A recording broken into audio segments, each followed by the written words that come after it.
आपली मैत्री राज्यातच राहील. या बहुमताने जे बहुमत पुणेकरांनी दिलंय त्याचा आदर करा, नाहीतर आम्हाला त्या बहुमताचा वापर करायला लावू नका. माझी विनंती आहे, बहुमताचा वापर करायला लावू नका. माझी हात जोडून विनंती आहे सगळ्या.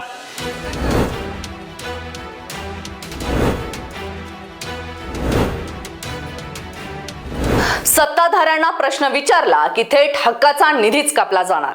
विकास कामांचे ऑडिट मागितले तर थेट लोकप्रतिनिधीचा निधी शून्य केला जाणार. पुण्यातील सामान्य नागरिकांमधून आता हाच प्रश्न उपस्थित केला जातोय की जर सत्तेत एकत्र असलेल्या मित्रपक्षाच्या लोकप्रतिनिधीच्या बाबतीत भाजपचं असं वर्तन असेल तर मग विरोधकांचं काय?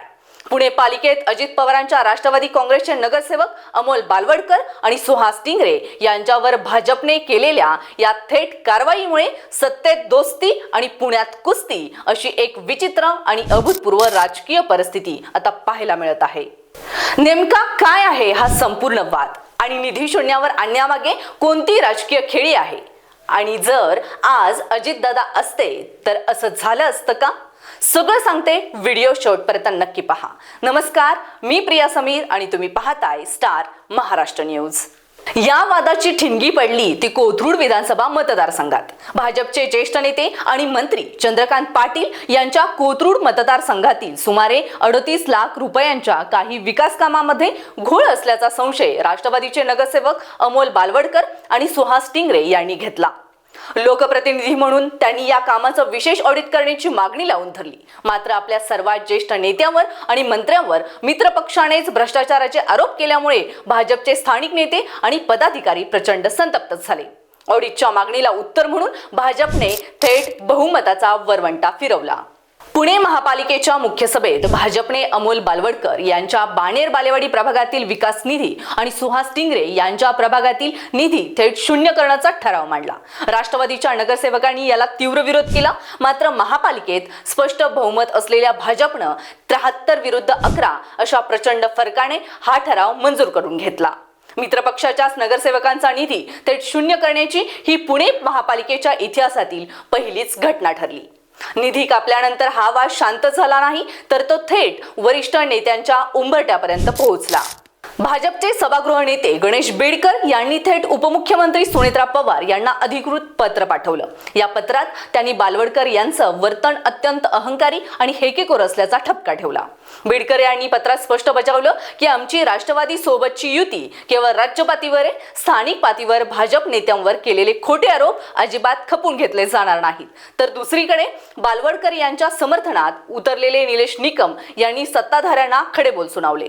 बालवडकर यांना मिळालेली 35,000 मते ही बाणेरच्या जनतेचा विश्वास आहेत.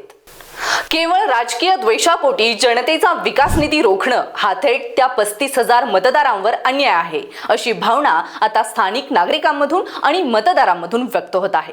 पुण्यात पेटलेला हा एनसीपी विरुद्ध बीजेपी संघर्ष महायुतीसाठी मोठी डोकेदुखी ठरणार आहे.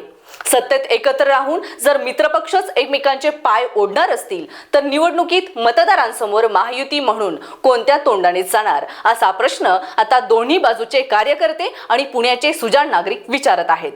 भाजपच्या या निधी शून्य करण्याच्या आक्रमक भूमिकेमुळे अजित पवार गटातील स्थानिक कार्यकर्त्यांमध्ये प्रचंड नाराजी आणि संतापाचं वातावरण आहे. मग प्रश्न उरतो, जर आज अजितदादा असते तर त्यांनी आपल्या शब्दाच्या आणि प्रशासनावरील पकडीच्या जोरावर हा विकास निधीचा वाद कधीच उग्र होऊ दिला नसता. हे मात्र मान्य करावं लागेल. पुण्यातील हा हाय व्होल्टेज ड्रामा आता केवळ 2 नगरसेवकांचा निधी कापण्यापुरता मर्यादित राहिलेला नाही, तर हा प्रश्न आता राजकीय अस्तित्वाचा आणि अहंकाराचा बनलाय. सत्तेत एकत्र असूनही जर लोकप्रतिनिधींच्या हक्कांच्या निधीसाठी आणि जनतेच्या कामांसाठी आपल्याच सहकाऱ्यांविरोधात लढावं लागत असेल तर विकास कामांचे काय होणार असा सवाल आता पुणेकर विचारत आहेत. आता या पेटलेल्या वादावर उपमुख्यमंत्री आणि पुण्याच्या पालकमंत्री सुनेत्रा पवार आणि भाजपचे वरिष्ठ नेते काय सुवर्णमध्य काढतात हे पाहणं महत्त्वाचं ठरेल. या संपूर्ण प्रकरणावर पुणेकरांचं आणि सामान्य नागरिकांचं काय मत आहे? लोकप्रतिनिधीने ऑडिटची मागणी केली म्हणून त्यांचा निधी शून्य करणं योग्य आहे का? तुमच्या प्रतिक्रिया आम्हाला नक्की कळवा आणि पाहत राहा स्टार महाराष्ट्र न्यूज. नवनवीन घडामोडी पाहण्यासाठी स्टार महाराष्ट्र न्यूजला सबस्क्राईब करा आणि ताज्या बातम्यांचे अपडेट मिळवण्यासाठी बेल आयकॉनला प्रेस करा आणि परिपूर्ण बातमीबरोबर रहा, इतरांपेक्षा एक पाऊल पुढे.